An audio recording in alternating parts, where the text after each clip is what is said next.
তোমাদের আগের দিন বললাম না আমাদের হয়েছে ঘুরতে যাওয়ার প্ল্যান, সেই জন্যই দেখো মামা মেসো আমি এখানে দেখো লুচি বেলছিলাম, কারণ মামি আর মাসি ওরা রেডি হচ্ছিলো, সেই কারণে আমরাই হেল্প করছি।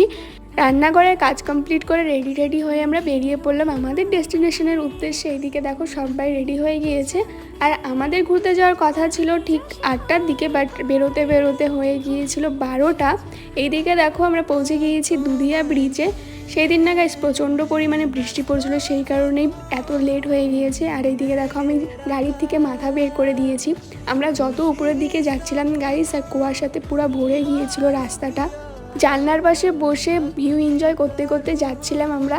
আর এইদিকে গাইস এত পরিমাণে কুয়াশা ছিল না যে আমরা ভিউটা দেখতেই পারিনি ঠিক করে।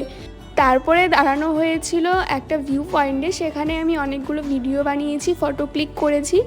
আর আস্তে আস্তে এই জায়গাটার না গাইস কুয়াশাগুলো সরে যাচ্ছিলো, ভিউটা খুবই সুন্দর লাগছিল। নেক্সট ভিডিওটা